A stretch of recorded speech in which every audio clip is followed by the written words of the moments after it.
Bonjour à tous, nous voilà donc pour l'épisode de 7, je crois, ouais, de la saison 4 des Mystérieuses Cités d'Or. Bonjour Xana. L'Ordre du Sablier est une bande de branques. La bande à Mendoza sont une bande de branques. Ambrosius est débile.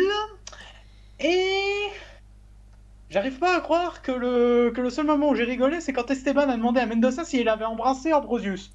Bon bah, mon cher Alors, Xana, je t'en prie.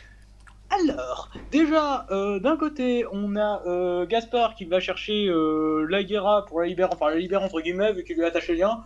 Ok, pourquoi pas? Pourquoi ils la libèrent que maintenant? Pourquoi ils vont pas la libérer plus tard quand on voit ce qu'ils font? Ensuite, du coup, ce qui se passe, c'est que ensuite, du côté de l'Ordre du Sablier, alors ils sont là en mode, oui, cette porte, c'est une porte qui amène à un autre endroit de la Terre, qui amène au palais du roi machin. Il y a François, donc il y a Zia qui vient voir, le roi qui est en mode, euh, tu- tu- tu- euh, oh, c'est très intéressant tout ça, machin. Bon, le roi de France, le roi du Zimbabwe lui est en mode, bon, vous pouvez arrêter votre merde 5 minutes là, s'il vous plaît. Voilà. Et du coup, ce qui se passe, c'est que le roi de France, donc après avoir bien précisé à l'Ordre du Sablier que ça a mené au palais du Zimbabwe, le roi il traverse le portail et tout le monde est là en mode, oh mon dieu, le roi a disparu, le roi a disparu. Bon sang, vous êtes des ordres, Prenez de le l'ordre du portail et sablier. allez le Vous, chercher, bande de vous débiles. savez que c'est une porte de téléportation et il a disparu. Mais bon sang, il a juste traversé, vous avez juste à traverser et attendre qu'il Il a juste revienne. C'est traversé sur un coup fini. de tête. Et du coup, il y a la rencontre entre François Ier et l'autre, là, dont je me souviens pas de son nom. Et les deux s'apprécient bien.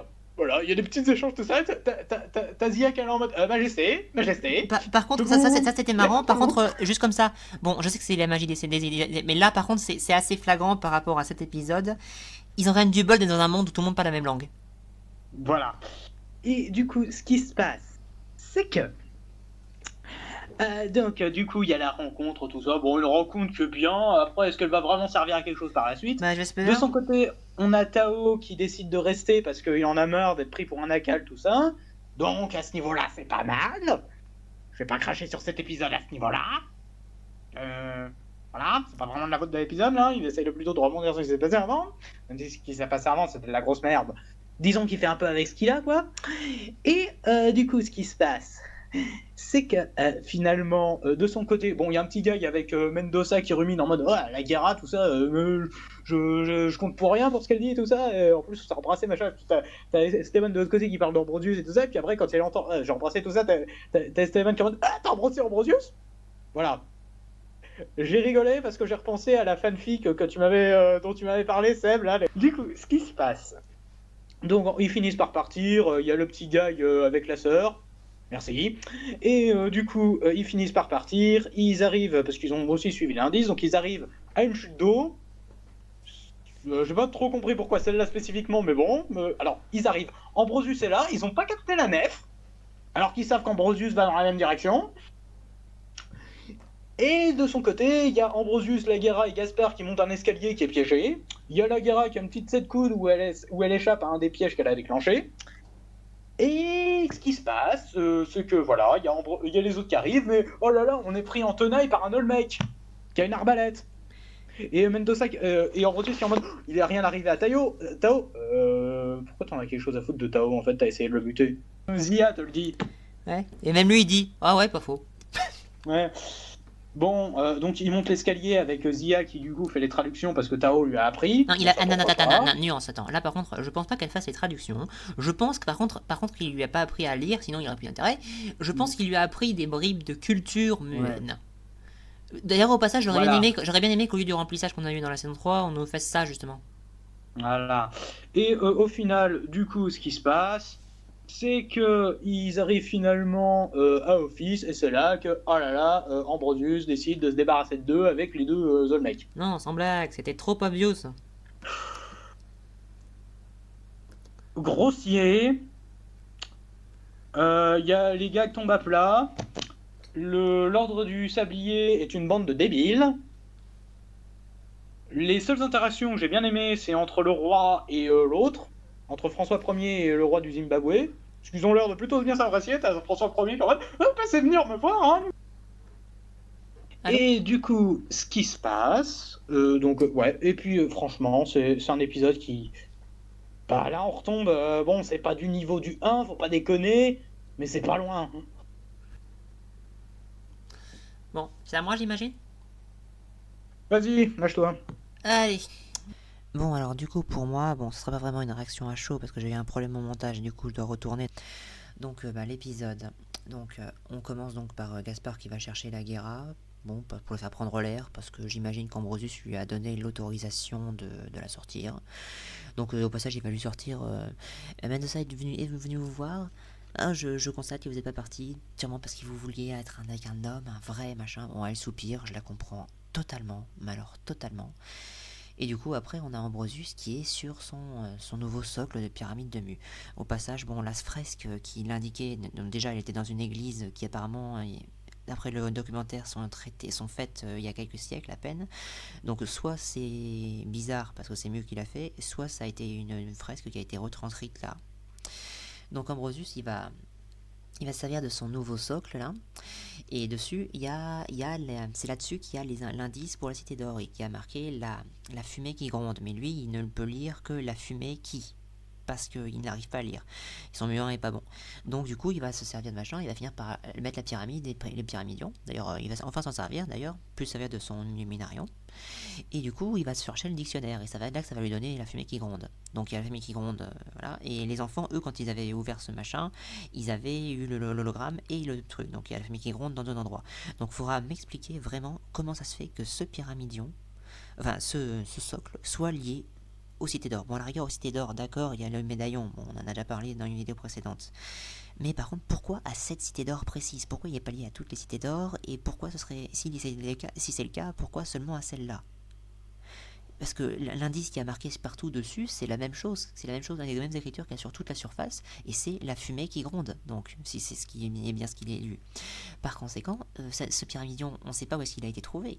On sait que, voilà, alors que la porte d'Oricalque, on sait qu'elle a été trouvée en Orient, le pyramidion, on n'en sait rien du tout. Il n'y a aucune, en tout cas, c'est pas précisé, il n'y a aucune information géographique dessus. Donc, la fumée qui gronde, si ça indique bien une cascade, ce qui est le cas, ça veut dire que ça pourrait être n'importe quelle cascade du monde entier. Vu qu'on ne sait pas déjà, on ne sait pas pourquoi ça serait cette cité-là qui l'indiquerait. Ensuite, on ne sait pas de quel endroit il parle juste d'une cascade dans le monde entier. Donc c'est vraiment très très très très casse-gueule que déjà ce soit ce machin-là, il indique soit un indice pour cette cité d'or-là, ce qui sera le cas, et aussi que ce soit cette cascade-là. C'est un sacré coup de bol et c'est très très très très très casse-gueule parce que ça ne repose que sur l'intuition d'Ambrosius. Donc une fois qu'il aura mis tout ça, ça va lui permettre de récupérer. Bon, il va avoir plus de tomes, plus d'informations, donc grâce à tout ça. Je sais pas si c'est le pyramidion qui lui donne ça ou si c'est le socle. Et du coup, il va trouver sa traduction, donc voilà. Et ensuite, il y a Zia qui va revenir de Chambord et qui va tomber devant le roi du Zimbabwe. Alors, là, du coup, lui, il est pas content du tout, et c'est tout à fait compréhensible, mais totalement compréhensible. Il est frustré, quoi. On est chez lui, on fait comme chez nous, on ne dit pas merci, ni bonjour, ni quoi que ce soit, et on se sert de son artefact en passant, à revenir. Je comprends tout à fait qu'il soit frustré. Donc elle, Zéa, elle va comprendre, elle va dire qu'elle est désolée, etc. Donc elle va tout lui expliquer, mais elle lui demande quand même de libérer Mendoza, ce qu'il va faire. Et du coup, ils vont discuter. Et donc après, là, on va bifurquer sur Esteban et Mendoza qui sont en train de déblayer le Condor. Parce qu'apparemment, il faut déblayer le Condor parce que c'est pour ça qu'il ne peut pas décoller. Donc le Condor, il a juste l'air d'être dans le mur, il n'y a rien au-dessus. Donc désolé, ils peuvent ouvrir la vitre comme ils l'ont fait plusieurs fois. Et Esteban, il aurait parfaitement pu poursuivre Ambrosius en montant dans le Condor en 4ème vitesse. Donc il a été sauvé par le scénario. Donc... Ensuite, pendant cette période-là, il y a Mendoza qui lui va se plaindre comme un gros jaloux que Léa n'a pas suivi parce qu'il y a sa quête, sa mission, etc. C'est vraiment machin. Je suis très déçu de Mendoza. Je sais pas s'ils étaient comme ça avant les mecs envers les dames, enfin quand ça arrivait pas. J'imagine que oui. Mais en tout cas, je suis très déçu de Mendoza. Je le pensais vraiment pas faire un coup comme ça. Vraiment. Et de son côté, Esteban, lui, il est en train de ruminer sur Ambrosius qui l'énargue tout le temps, etc.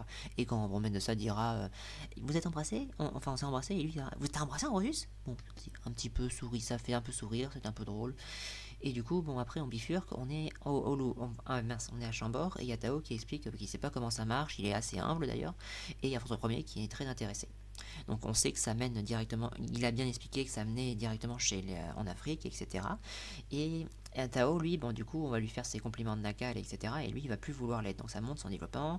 C'est seulement dommage qu'il ait fallu qu'il y ait un choc là pour redevenir le vrai, véritable Tao. Enfin, est-ce qu'il est déjà? Je sais pas encore, là. Et du coup, il y a les alchimistes qui lui disent bah non, c'est bon, t'es vraiment intelligent, t'es un Nakal, etc. Et lui, il va expliquer pourquoi non. Donc, ok, admettons. Et donc là, il y a le roi qui va traverser la porte, s'il va faire flipper tout le monde, et ils vont tous courir partout, en mode mais le roi a disparu, etc., etc. Bon, alors ils sont un peu débiles là, on leur a expliqué avant, donc il est en Afrique, donc soit vous lui envoyez une garde pour le protéger, soit vous allez le chercher, soit vous attendez qu'il revienne. Mais ne partez pas en mode le roi a disparu. C'est débile ça, c'est complètement débile. Mais sinon, des petites discussions entre Tao et Nostradamus, je les aime bien. En fait, c'est lui qui est intéressant. Les trois autres, franchement, à part gaga des enfants puis faire des conneries là, ils servent pas à grand chose. Et donc là, donc, on finit sur. On passe sur le roi donc, du Zimbabwe cette fois-ci, qui donc du coup il parle avec Zia où il lui a raconté toute l'histoire. Et maintenant, du coup, il parle de l'énigme et il dit c'est quoi c'était quoi l'énigme? Et elle lui dit et lui du coup il dit bah ça me ressemble à la chute d'eau, ça ressemble à la chute d'eau qu'on a au nord là. Donc il lui dit d'accord, encore une fois, pourquoi cette chute d'eau précisément par rapport à cet indice là qui a été trouvé on sait pas où, qui a aucune coordonnée géographique dessus, ça vient juste de l'imagination fertile d'Ambrosius et le scénario veut qu'on y arrive parce que je suis désolé, cet indice n'avait rien à voir, enfin il n'était pas du tout indiqué que ça menait à cette cité d'or et encore moins, ça n'est qu'encore moins quelle cascade c'est. C'est très très très très très casse-gueule, je suis désolé, ça je ne pourrais pas en lâcher. Hein. Si vous avez vraiment des arguments ou des explications, dites-le moi, mais jusqu'à maintenant, là, franchement, voilà. Hein. Et ensuite, donc du coup, il y a François Ier qui arrive, il y a Zia, j'ai bien aimé cette scène, franchement j'aime beaucoup les passages avec les rois, c'est même les meilleurs passages de l'épisode. Et elle dit, bon, bah Majesté, je vous présente Majesté, Majesté, je vous présente Majesté, moi il faut que j'y aille. C'était chouette. Et du coup, Zia, elle y va et elle va tomber sur Tao qui déprime en gros. Et elle veut dire, t'es le meilleur, etc. Bon, alors, là, il est en train de se remettre en question. Je veux bien qu'il faille lui remonter le moral, mais s'il vous plaît, ne gâchez pas. Enfin, il faisait vraiment des conneries. Merci de ne pas essayer de le remettre vers là où il était, quand même. Remonter le moral, d'accord, mais pas. Voilà, s'il vous plaît. Voilà. Donc ensuite, on a. Donc, bon, là, c'est le passage remplissage avec Sancho et Pedro. Et pour une fois, je dois dire. Bon, j'ai connu bien pire avec Sancho et Pedro. D'habitude, ils font toujours des conneries. Là, il y a la princesse, donc la sœur du roi de Zimbabwe, qui est amoureuse de lui. Bon, c'est du remplissage, les épisodes sont rushés, je pense que c'est de la perte de temps, mais en soi, j'aime bien ce remplissage, franchement, à côté de ce qu'on a avec Sancho et Pedro d'habitude, je ne vais vraiment pas m'en plaindre, donc je vais dire que c'est mignon, voilà. Et du coup, lui, par contre, il n'est pas du tout accroché à la mort du tout, donc il va chercher toutes les occasions pour se barrer. Donc, quand ils vont chercher des mecs pour déblayer, il va y aller, il défie ça. Donc ensuite, on va passer sur Ambrosius, donc il y a la Guerra sur le pont et Ambrosius, lui visiblement, il répète l'énigme en permanence et il sait pas trouver. Bon, moi non plus j'aurais pas trouvé, mais franchement Ambrosius est censé être un savant, bon voilà. Il faut que ce soit les Olmecs et la Guerra qui lui donnent la réponse, parce que lui il trouve pas. Donc le Olmec il dit que serait peut-être un volcan et la Guerra dit mais non, ce serait une cascade d'eau. Bon, elle a deviné. Moi je sais pas comment elle a deviné ça, bon admettons, ok. Du coup, la Guerra elle a servi à ça et Ambrosius est devenu un peu con quoi. Franchement, et du coup, bon, ils vont y aller, et comme par hasard, c'est la cascade. Il y a une cascade d'eau en face d'eux. Donc, est-ce que ça serait celle-là? Bon, oui, ça va être celle-là. Bon, coup de bol, mais bon, on va dire, voilà. Force oblige. Hein. Du coup, il y a donc Tao qui va dire à Asia qui va rester à Chambord et qui leur sera plus utile là-bas. En même temps, ça va peut-être faire quelque chose de bien de le faire évoluer dans un autre environnement. Faire évoluer Tao dans un autre environnement sera peut-être une bonne chose et ça permettra de le faire évoluer et peut-être qu'on retrouve enfin notre vrai Tao, celui-là qu'on connaît vraiment et qui est le bon. Par contre, en quoi il serait plus utile? Bon, peut-être qu'il sera utile là-bas à découvrir des choses, mais après il y a la communication. Bon, j'imagine qu'ils vont aller à la porte régulièrement pour lui parler, on verra bien plus tard. Voilà, donc du coup il va les laisser, il y a Pichou qui va rester avec elle. Et là il y a les deux rois qui reviennent, ils se changent des politesses, c'est sympathique, et le roi de France qui va partir à une musique bien à la française, et c'était cool. C'était cool. Et Zia, bon, elle va dire qu'elle y allait au roi, et il va lui souhaiter bonne chance. Enfin, au roi du Zimbabwe, excusez-moi, il y a un roi et roi.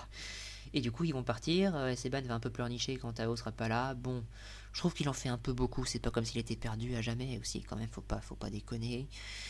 Mais bon, après, ok, admettons. Je trouve que ça va un peu vite aussi. Ça va très vite, ce genre de les décisions vont extrêmement vite. Mais ça, c'est rushé et on sait pourquoi. Hein. Il faut trouver 3 cités d'abord dans cette saison. Donc on se demande pourquoi ils font un peu de remplissage aussi, du coup. Du coup, bon, ils partent.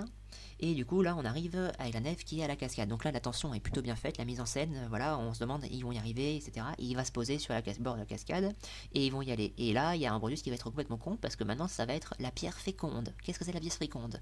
Alors, Ambrosius, il me semble que c'est un alchimiste. Il connaît les plantes, il est médecin, c'est un savant, tout ce que vous voulez. Il a un sacré CV comme il nous l'a fait à l'épisode, je crois que c'était 4 ou 5 de la saison 2. Enfin bref, il a un sacré CV. Et c'est un alchimiste, il connaît beaucoup les plantes en tant que docteur et alchimiste.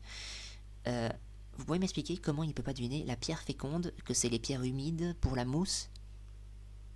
Franchement, faut que ce soit Lagara qui lui dise ça. Pourquoi je veux bien qu'il faille rendre Lagara indispensable pour lui faire pardonner potentiellement, j'imagine. C'est un peu l'objectif, j'imagine. Déjà, franchement, je comprendrais pas s'il lui pardonne. Mais voilà, je me pose la question.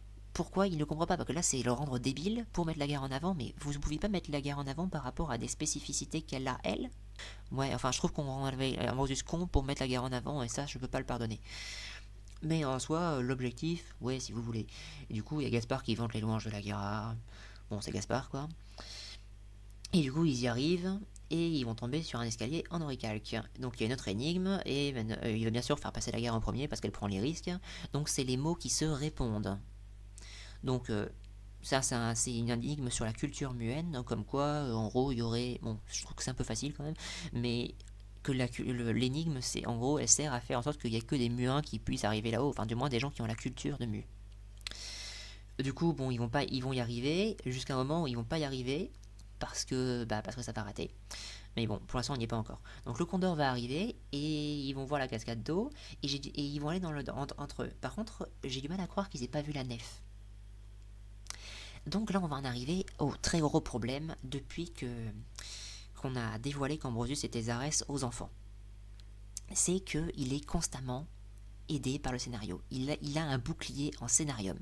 Parce que depuis ce moment-là, Ambrosius devrait être hors jeu. Il aurait déjà dû être hors jeu à l'épisode 11 quand il s'est barré et sans moyen de les retrouver. Ensuite, il aurait dû être hors jeu plein de fois, mais le plus flagrant, c'est littéralement quand ils ont ouvert la cité de Kumlar. Parce que bon, je veux pas être embêtant, mais ils ont ouvert la cité alors qu'ils savaient qu'il était là, en pleine possession de ses moyens, même s'il était en combat contre les Bédouins, ils avaient aucune raison de penser vraiment qu'il perdrait contre eux ou que les Bédouins pourraient le vaincre, sauf qu'il avait le soleil noir, etc.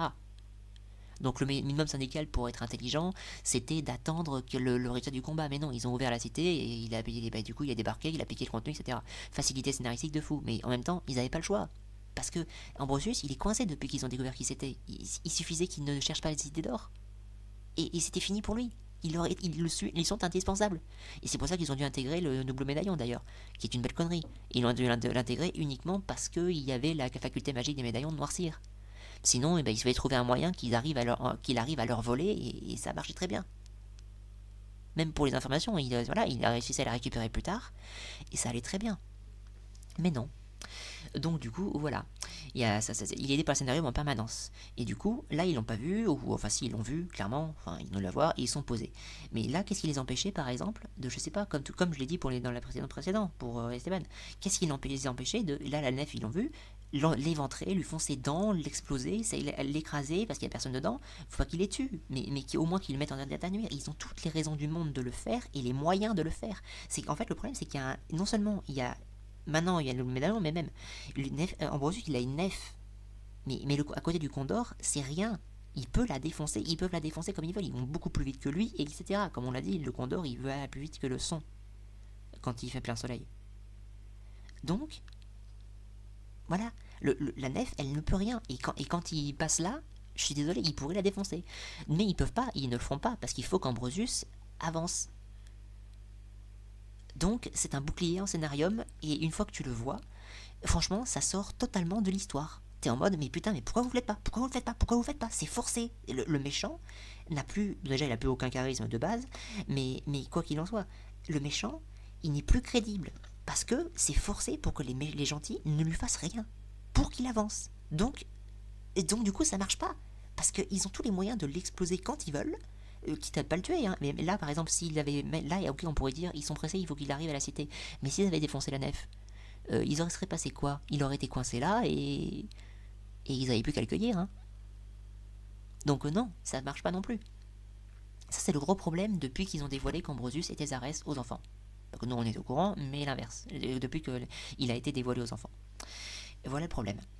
Et du coup, bon, bah, ils vont atterrir, et là, pendant l'énigme, ils vont se planter. Du coup, Ezia va dire non, c'est pas ça. Bon, alors il y a un autre mec derrière eux, donc j'imagine qu'il les suit un moment et qu'il les menace un moment. Bon, pourquoi Menosa tu l'as pas mis hors d'état de nuire? Parce que bon, voilà. Mais et pourquoi vous l'aidez, Ambrosius là? Pourquoi vous l'aidez? Donc ils vont l'aider au final, Ezia va l'aider parce qu'elle a des cultures muennes que Tao lui a expliqué en saison 3, apparemment, hors champ. Mais franchement, plutôt que du remplissage, j'aurais bien aimé qu'il nous développe ça réellement. Juste comme ça, au passage. Mais sinon, oui, ok. Mais en soi, pourquoi il y a le mec qui les menace avec une arbalète? Bon, c'est bon, Menosa, tu lui fais un coup dans le bras et c'est fini, là. Hein. Voilà, faut pas être con, depuis le début. Ou alors, sinon, c'est après qu'il est arrivé et elle l'a aidé de plein gré au début. Non. Ça, c'est qui en saison 3 qui disait « Prêt plutôt mourir que de laisser les cités d'or à ce traître ?» C'était Tao. Donc les héros, voilà, pourquoi ils voudraient le laisser accéder? C'est débile. C'est complètement débile. Donc du coup, ils vont l'aider, ils vont arriver en haut, et évidemment, il va les trahir. Enfin, trahir, c'est vite dit, il va y avoir quelques péripéties par rapport au piège, hein, bien évidemment, avec la guerre, etc. Mais une fois qu'arrivé en haut, il a besoin d'eux, il va les faire exécuter, quoi. Enfin, on sait qu'ils vont survivre, parce que bon, c'est la série, quoi. Mais voilà, c'est évident. Donc du coup, pourquoi vous l'avez aidé? Pourquoi vous l'avez aidé? C'est encore une fois, on rend les personnages cons pour qu'ils aident le méchant pour qu'il avance. Pourquoi? Parce que sinon il n'y aurait pas d'histoire. Et c'est très gros. Du coup, ça fait que le personnage qui est le méchant, qui au final n'a plus aucun charisme depuis longtemps, c'est les personnages qui sont avec lui qui ont du charisme à la rigueur, la Guerra surtout, il n'a plus aucun intérêt. Parce qu'on sait très bien, en fait, parce que les héros peuvent l'avoir quand ils veulent. Et ils le font pas parce que le scénario oblige. C'est forcé, c'est extrêmement forcé, déroutant, tout ce que vous voulez. Mais en tout cas, ça va pas. C'est parce que à chaque fois on attend. Mais c'est pourquoi il est là? Pourquoi il est encore là? Il devrait être hors jeu depuis belle lurette avec tout ce qui s'est passé. Donc ça c'est le problème. C'est un très très très très gros problème. Et du coup, il n'y a plus de tension. Enfin, si, il y a de la tension, évidemment. Mais la tension, c'est en fait, la réalité de la tension, c'est quand est-ce que les scénaristes ont décidé de le lâcher. Parce qu'à chaque fois qu'il devrait pouvoir être mis hors d'état de nuire, il n'est pas. Parce qu'il faut le forcer. On rend les personnages cons, ou alors on fait qu'ils font pas ci ou machin. Toujours pareil. Et la plupart du temps, on rend les personnages cons. Et ça, c'est d'autant pire. Voilà, donc globalement, cet épisode, voilà ce que j'en pense. Donc en soi, l'histoire en même temps, en soi, elle est filée, mais tout repose sur les héros qui ne font pas ce qui serait le minimum à faire et à penser, et de la technologie what the fuck magique. Mais voilà, en soi, cet épisode, j'aimerais beaucoup apprécier tout. Mais il y a de très très gros problèmes. Notamment le problème d'Ambrosius qui est récurrent, le problème des personnages qui sont rabaissés pour forcer quelque chose. Et ça, c'est constant dans les saisons Blue Spirit. C'est constant. C'est tout le temps. Surtout depuis qu'Ambrosius a été dévoilé. Enfin, a été percé à jour. Voilà, c'est à vrai tout ce que j'avais à dire. J'espère que j'ai pas été trop long. Ah si, 20 minutes quand même. Voilà. C'est à vrai tout ce que j'avais à dire. Je vous souhaite donc une bonne matinée, une bonne soirée, une bonne après-midi. Enfin, quel que soit le moment où vous êtes, je vous souhaite une bonne journée. Et bien à la prochaine.